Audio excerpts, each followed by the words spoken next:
let's get into night two of SummerSlam. Um, it took place on Sunday. I felt like good vibes were coming in from the night the night prior. So there was definitely an optimistic approach to everything. I would say. Um, so yeah. I thought that night two was okay. I didn't think it was as good as night one. And we'll get into those reasons, when we get to the actual review of everything. Um, but no, I thought that the matches that needed to get a pop definitely got a pop, and we'll obviously get into the main event when we get into the main event. But let's go into the first match. But actually, what was your thought on the show as a overall as a whole? Um, Night two, the the meat was good. The sides were a little left to be desired. So if I had to put this in a theme, night one was a good 3-course meal, and night two was good steak with not as good sides. Okay, well let's get into it. A fatal four-way match to determine the number one contender for the WWE Championship, which was supposed to be Sami Zayn and Finn Balor, turned into Sami Zayn, Finn Balor, Gunther, and a returning Kevin Owens. And man, did I fucking pop for Kevin Owens. Always been a Kevin Owens guy. Will always be a Kevin Owens guy. Um, the crowd pop for Kevin Owens. You could even see on his face, how emotional he was. Honestly, at that point, it didn't really matter what the match was. It was just, happy to see Kevin Owens moment. Sammy's, expression was priceless in that match. Sammy is kind of just killing it right now when it comes to, um, you know, his character and whatnot. Um, and it obviously gives him a lot to bitch about right now as well. So that's good. And then obviously the right guy won. You got Kevin Owens coming back after 18 months away. Yeah, give him a title match. Um, no complaints. What say you, Kaliko?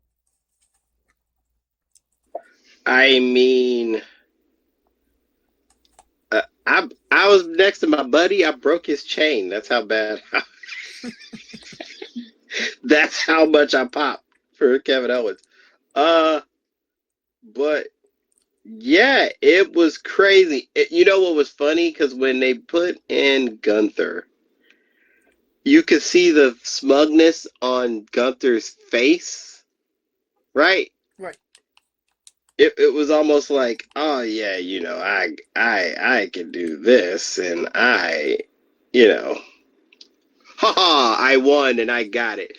And then when he came with that, oh no, no, no, that didn't mean I didn't put another person. And KO, oh my God, the roof blew off. It may have been 33. It sounded like it was 73. Cause we were gone. I didn't even know he was coming back. So I thank God I didn't stick with the dirt sheets. You know what I'm saying? Right. So so glad he's back. Just in a sense of just health, first off. And then secondly, to come back and win, which gives this 1 month Sammy spiral even more even more gasoline. Jesus. And then two, Gunther gets to complain more to Nick Aldis of getting fucked over. So you have those two things.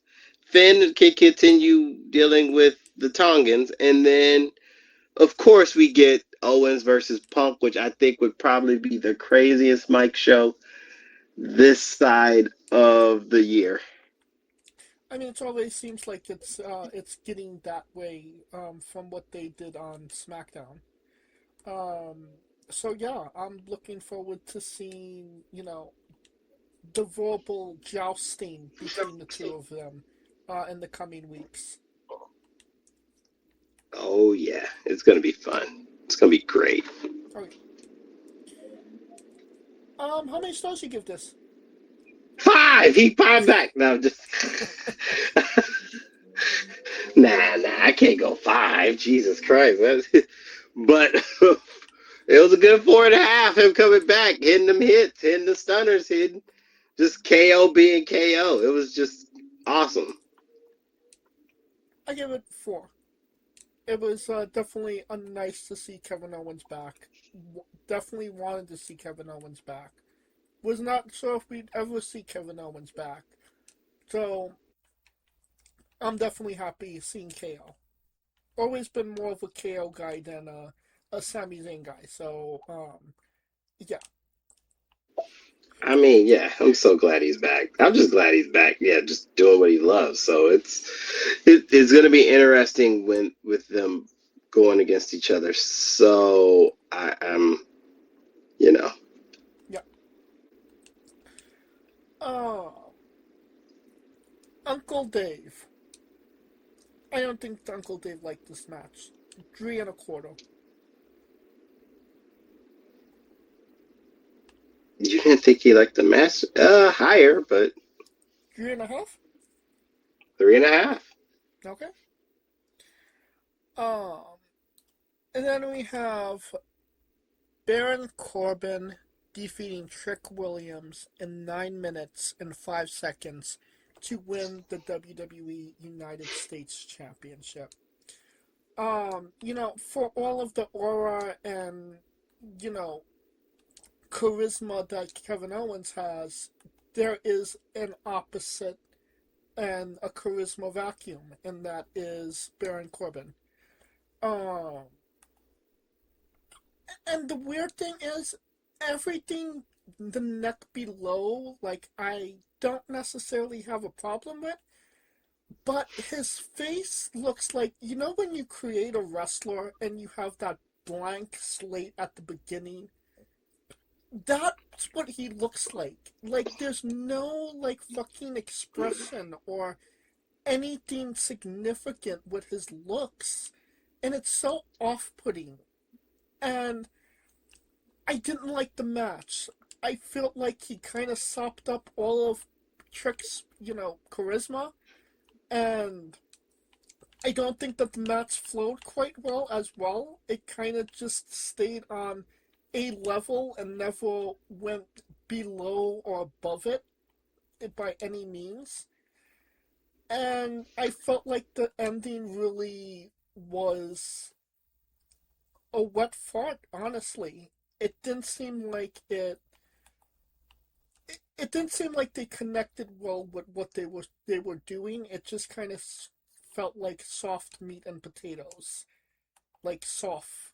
It didn't connect fully with what they were doing, and it just didn't seem genuine. So yeah, I was not a fan of this match. What say you, Lee? Well, damn. Tell us how you really feel. Um, it wasn't bad. I mean, I think Trick winning kind of, made some sense. I mean, Trick losing made some sense. If you're trying to push him main event status, right? Am I? But there's not really a spot for him in the main event right now. Kevin Owens I is wrestling Punk right now. You gotta imagine Cody and Randy is in the wings. Even like fucking Sami Zayn and Gunther is, in the wings adjacent. So I mean, there's not a lot of room for him to slide in right now where everything is, I would say. well, I tend to disagree. because he's gonna do one or two things. It's one or two things are gonna happen. Okay. Either all roads leads to Mello or money.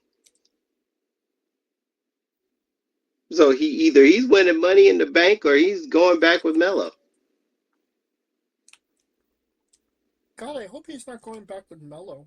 That would be a step I back. mean, ah, step back to go forward. And I mean, why Baron Corbin? Why do they really hate Mello that much that they couldn't have given him that, little bump of, I get to say I at least beat, you know, Trick Williams for the United States champion? Like, Well, I again, think do they hate him that much?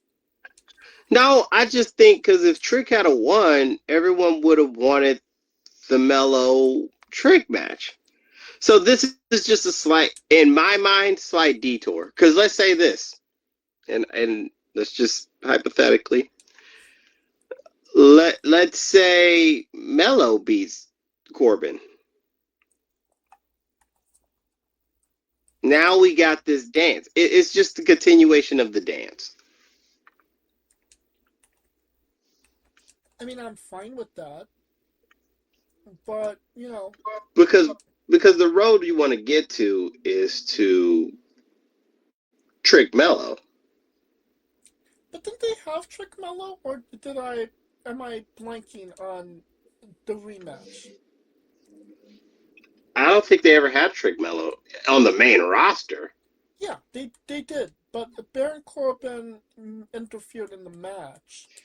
But Yeah, so that's my point. So it's going to be a dance. It's just continuing that dance. Unless he's going to win Money in the Bank.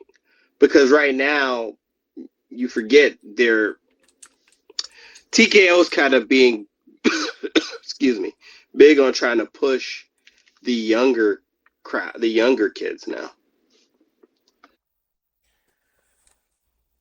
well, we shall see if that actually happens. Uh, how many stars do you give this? I mean, it wasn't Trick's finest moment, but it did. But when have you ever had a SummerSlam where it all went great and no heel won? Right. Like, come on, bro. Come on, bro. You, SummerSlam is you, WrestleMania for the you heels. should have known this because what heel was gonna win other than Fatal Influence? Yeah. Sometimes I even forget my methodology when it comes to these shows. Like WWE go give you that one. Like, what the fuck? Yeah. They gonna give it to you. They just gave it to you in a way that you didn't like it. That which makes it even better. Makes it even better because you didn't see it coming. We all didn't see it coming. But hey, two and a half. A good two and a half. I'll just go with two. Two. He said, "Fuck it, just two." Yeah. Damn, just two. Just did two. Uncle Ay, Dave ay, gave ay. this 2.5. You think Uncle Dave gave this? He gave it lower than two and a half. I can tell you that. Two? Lower than that. 1 7/5. You cheating now, man. What the? I'm. It took me 3 times. Don't matter. I think you playing with me. It's literally your game.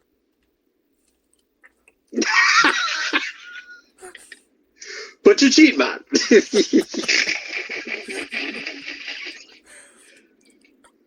Now we have the 5-way ladder match to determine the interim WWE Women's Champion. Chelsea Green defeated Charlotte Flair, Jade Cargill, Lash Legend, and Tiffany Stratton in 13 minutes 5 seconds. I don't think that this was, the most innovative or spectacle when it comes to ladder matches. I would say that they did just have, a solid, ladder match for what they were able to do. I will say that, can't remember who it was, but Tiffany slammed onto that ladder and she literally sprung up from the ladder. Like, it was a nasty, shot. Um, so, I mean, kudos for her taking that bump for sure. Um, I think that the memorable moment was obviously the end. Chelsea Green finally getting her comeuppance, getting that, world title. And, a lot of people appreciated it, and a lot of people popped for it. And it was even a moment it seemed like she was surprised that happened, um, which was nice to see. So, yeah, definitely right person won, I would say. Um, Good match, not necessarily a memorable match. Obviously the thing that will be taken away from this is that, Chelsea won the match. But what say you, Kaliko? I mean, considering it was really impromptu, like very impromptu. Um, because usually when you're planning I mean, what this ladder match was kind of put together with 2 weeks left. Something like that. So I mean, I can't expect them to go ladder mode in 2 weeks because usually Money in the Bank you get at least 2 months, right? Kind of prep spots and all that kind of stuff, right? So I give them grace on that. That being said, Lash Legend looked fucking like a wrecker in this match. Like she was kicking ass and taking names, personally. Uh, Charlotte looked solid as the wily vet. Tiffy, the hometown girl, of course. Hmm. Um, they did a spot with Jade and Lash, and I was like, ooh, they should have let them fight. I was like, ooh, ooh, that's gonna be juicy. Cause them powerhouses when they get together, it's gonna be on like Donkey Kong when they fight. But of course they did all the super heel stuff. But hey, I mean, everyone was happy for Chelsea. Uh, Chelsea earned it. Can't knock that. Somewhere Michael P.S. Hayes is rolling over in his fanny pack.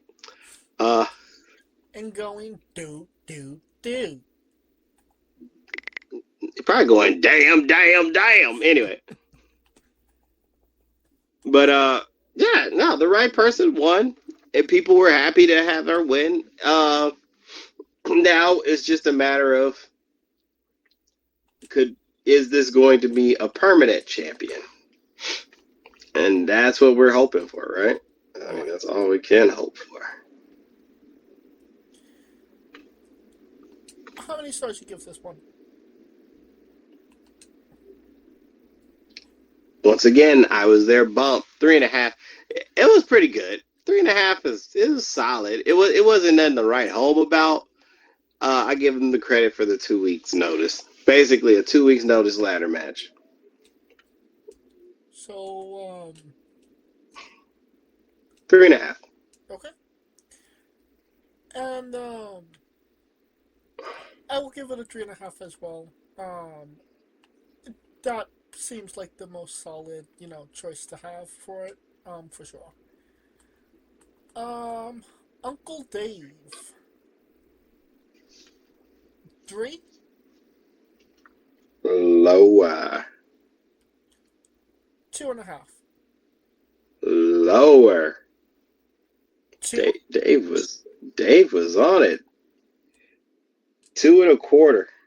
Damn. No love for No Chelsea love for Green. Dave. No love. Yeah. No love. I think that's a great segue into the Human Monies on a Pole match Danhausen defeated Dominic Mysterio in 6 minutes and 50 seconds. And I mean, honestly, what are we doing here? Like, I get Danhausen is popular. I think that the Saturday night's main event match was completely fine, and it was a good little moment. It was at fucking Madison Square Garden. You had that, complete abortion of a segment on Raw with Joe Henry. And then you give us this. I'm I like Danhausen. I get people want to see Danhausen, but there's a place for Danhausen, and it's not in matches against high, you know, big, big up and coming stars like Dominic Mysterio. I I couldn't even really tell you what happened in this match because I'm trying to block it out of my conscience. But yeah, there's a place for Danhausen on a card, sure, in a segment. Is there a room for Danhausen on every, PLE in an actual match? No. I would say use Danhausen more sparingly in a wrestling capacity because, I mean, I like Danhausen. I do. But, I mean, nobody is thinking that Danhausen is a five-star wrestler in the Tokyo Dome. So, let him do what he's good at and kind of leave the rest off of, the bigger shows like this. What say you, Kaliko? I mean, as long as he's moving merch, he's going to be on the show. So you might as well get used to that. Secondly, full disclaimer, I went to go get a drink and came back and this shit was over. I was like, God damn, I missed the match.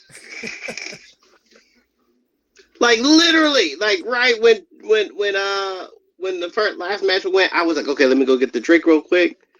I got the drink, came back, that shit was over. Like, what the fuck? That's how quick that match went. Pretty much like a bathroom break. It was quite literally your bathroom break match. Unintentionally, because I just went to go get like more beer, more booze. But anyways. So you didn't even get to see the match. Yes, this star rating is not applicable. Blah, blah, blah. Literally not applicable. Because I literally went to go fucking. I literally stepped out for 5 minutes and this bitch was old. Came back, I was like the Gable match, and then I was like, yeah, we still got the Deadhouse match. She's like, that match passed. I was like, what the fuck?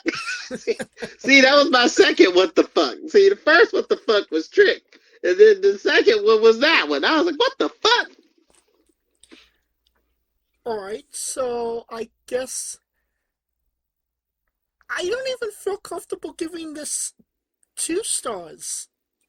1.5. Yeah, 1.5. Do you, boo-boo? Yeah. And I feel like I'm vibing with Uncle Dave. 1.5. Nope. 2? Nope. 2.25? 1. 1? No. 1. Just 1. Okay. And that brings us to the Intercontinental Championship match. Chad Gable defeated Penta in 11 minutes 10 seconds, capturing his first ever singles championship in WWE. It was a solid match. It was a good match. With all the clusterfuckery that we had through the whole night, it was quite nice just to have a normal singles one-on-one match with, no gaga, just, pure, proper wrestling. And, I mean, you can't get too better than, Chad Gable versus Penta. And I feel like Penta has been such a solid hand for WWE in the last, couple of months.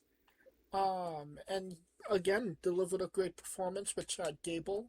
I mean, obviously, Chad Gable has been having a couple of bangers here and there, as well. So, yeah, considering everything else, this was definitely a good palate cleanser, to say the least. But what say you, Kaliko? Yeah, I mean, it was a solid match. It was really good, really well placed after that. What surprised me was how quick Penta tapped, but now considering that he was like, yeah, I'll slide this over and get a title match in Mexico. But but yeah, Gable getting the moment, and I like that he did the whole triple recall to AAA.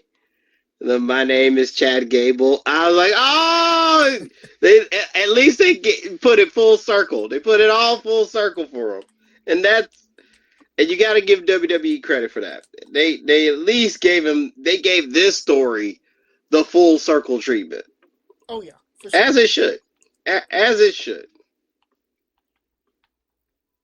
No, I definitely agree with that. How many stars do you give this?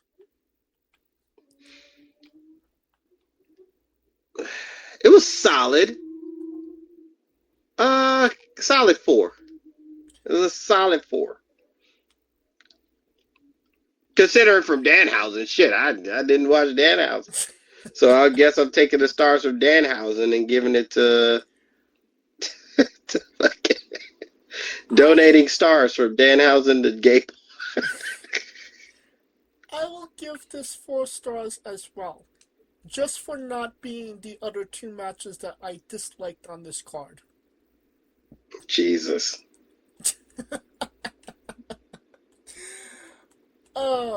And Uncle Dave.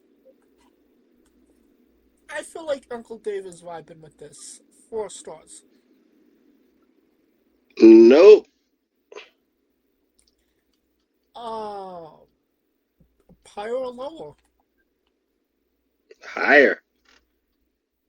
4 1/4. 4 1/4. Okay. Um, and that brings us to the last match, the main event. The reason you bought a ticket to night 2, I guess. Roman Reigns defeated Seth Rollins to retain the heavyweight championship in 33 minutes 25 seconds. Um, damn.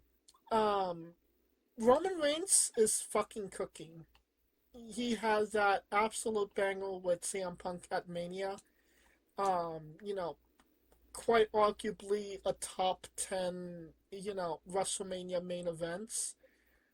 And then, to turn around and have quite literally maybe even a better match with Seth Rollins at SummerSlam. It told such a perfect story. And, it didn't need to necessarily be spelled out for you. Like, you knew all of the beats. You knew where they were going. You knew where everything was lying. And it was just so masterfully done. I'll admit, this title run with Roman right now, when he does actually get in the ring to wrestle, he's cooking. He's fucking cooking up great matches. And again, I think that this was quite arguably one of the best SummerSlam main events of all time. It's definitely going to be up there in the discussion. And, just for that last moment between, Seth and Roman, where, they reunited to do the fist bump. Oh, such such nostalgia, such a fantastic moment to end the show, because there's been so much animosity between the two of them since that moment where Seth Rollins, betrayed Roman. that, to kind of put it behind them now and go forward, it was just the perfect moment. What say you, Kaliko? Funny how Roman wasn't cool with it till Roman got his way. I'm just saying. Uh, Isn't that the I'm story gonna. of Roman? That's my point. I'm gonna say something that's not really controversial, in my opinion, but might be in most people's. Roman has not changed.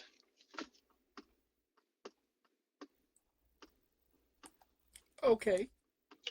He has not changed. He has not shown atonement.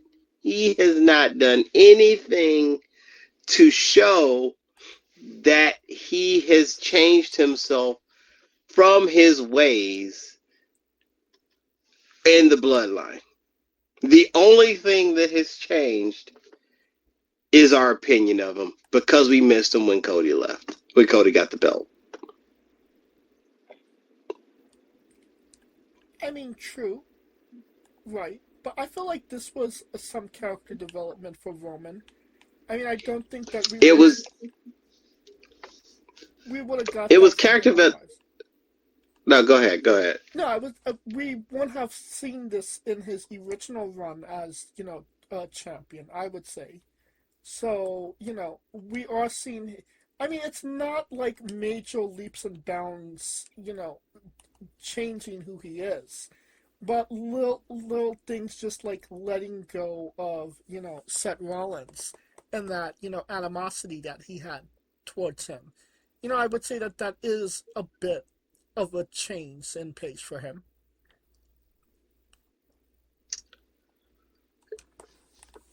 How can I put it? How can I put this? It's a bit in a change in the sense that he finally got over a hump that he couldn't get over in 10 years. So I will give you that. But it wasn't like I get his character because his character is not meant to say I forgive you or I atone. Right. Yet because he's trying to do it through certain actions, but the way he's talking to his family is not different than what he was as the original. Oh no, you're absolutely right about that part, especially on So Monday. yeah, both parts can be true, right? So yes, he took the leap forward in acknowledging, and even he said that he was like, "Well, I'll acknowledge him," because at some point he was a peer. So, and Seth pretty much is his equal. As much as he doesn't think Seth is his equal, Seth is his equal. Oh yeah. Uh, so yeah, so that kind of cut into what happened Monday. But my point still stands that his abuse of atonement to his family is not different at all.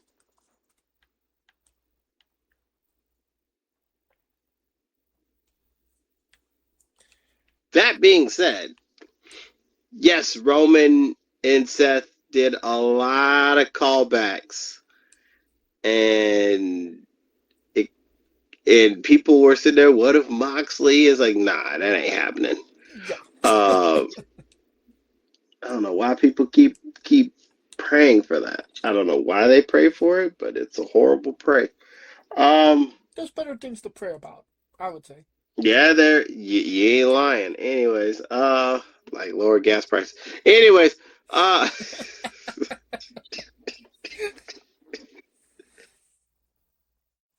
but anywho's back to the topic. It was a great match. So many callbacks with the Shield. So many uh little mannerisms in which they told the story of how this betrayal had fractured. Because I mean, that choice was also tough on Seth. And that's where I think people kind of they miss that point because they beleaguer that Roman was betrayed, but you could tell Seth kind of had some guilt at the end there for doing it. Right. And we got Seth's atonement to Dean Ambrose a couple of years later, where they were able to tag team with each other, but we never really got that same story with Roman, I would say. Yeah, so this was essentially the retiring of the Shield as we know it. It's not coming back. So all those Shield shirts and Shield memorabilia, and I'm speaking to myself, just go ahead and keep them or burn them, bro. Just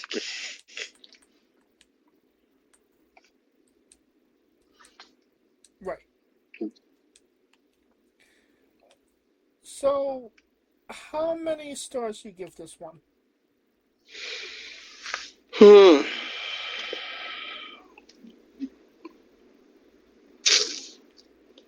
I have to think, like, is this match better than Punk Roman?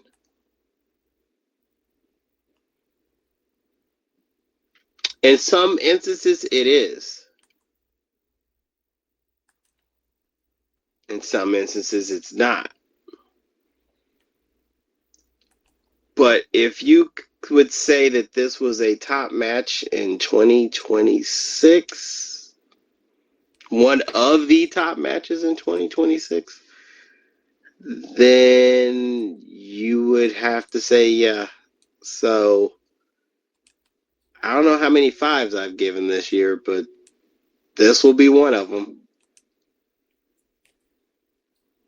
Yeah, I'm in the same boat. 5 stars for sure. And for people that don't know, I gave the CM Punk Roman match. I Yeah, I think we both gave it that 5. I gave it 4.75 because of the steel step shot. So because yeah, you hated on the steel. Yeah, I could not get that over match. It. To be fair, they gave them leeway the same way they gave fucking Punk Roman leeway because they were fucking running around in the stands and shit. So the leeway was there on both sides, both matches.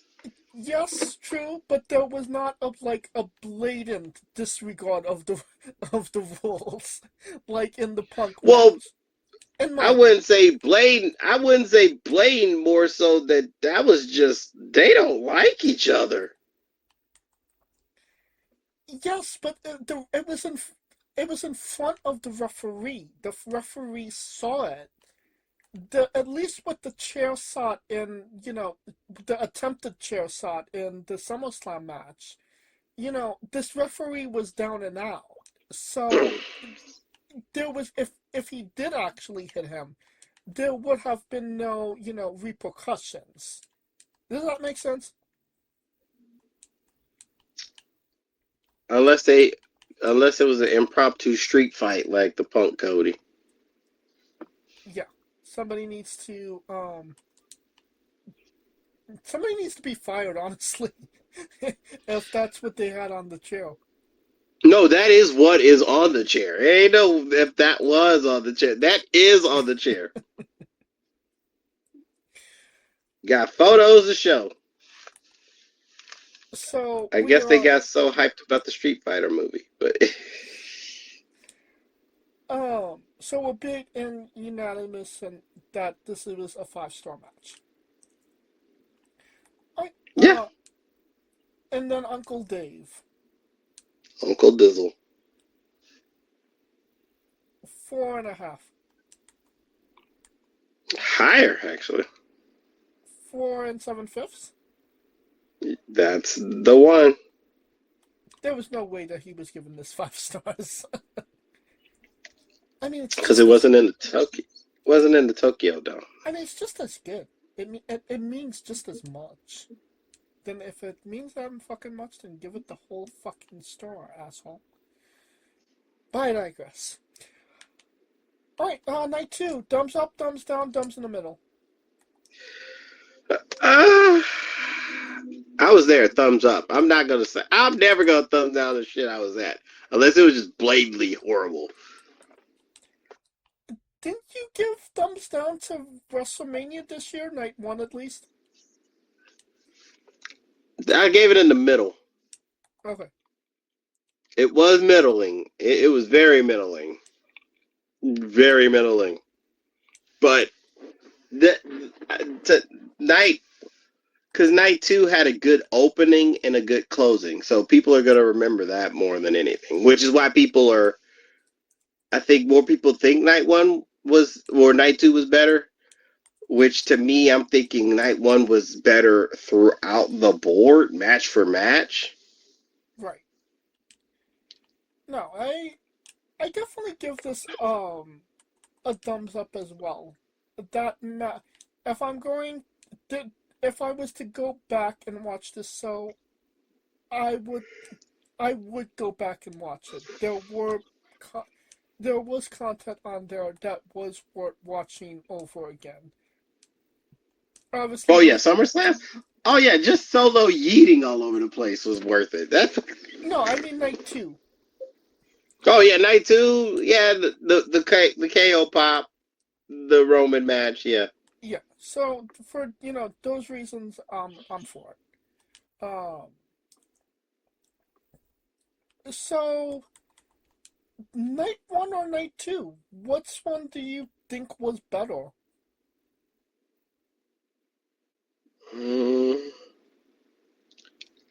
I told everybody I thought night 1 was the better flow. Me personally, because night 1 only had really one chink in the armor of a match. Right. But other than that, everything flowed great, and it would and I will say, night 1 match for match was the more physically imposing matches to me. Loki, I agree. Just seemed like they were just hitting each other a little harder. I mean, I agree with you.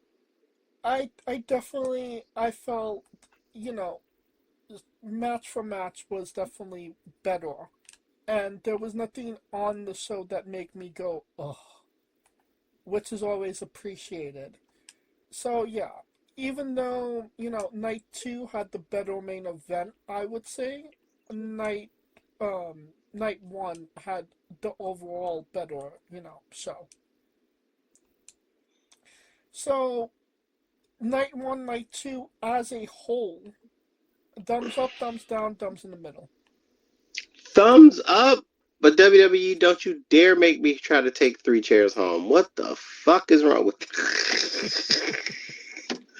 I got 3 chairs in my garage, and I had to explain to my son, wait, they had 3 chairs?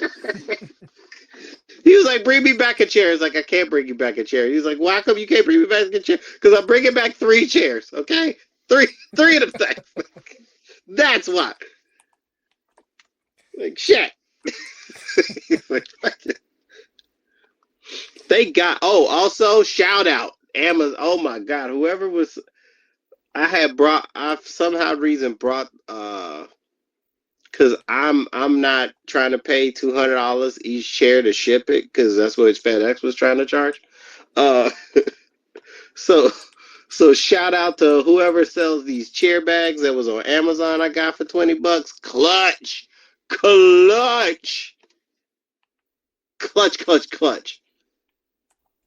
You can bring it on the plane with it? Baggage claim? Yeah, if you have it in a bag. I threw them chairs in a bag. It had a little clip on it, clipped them things together, put them in my bag. They threw it under the plane.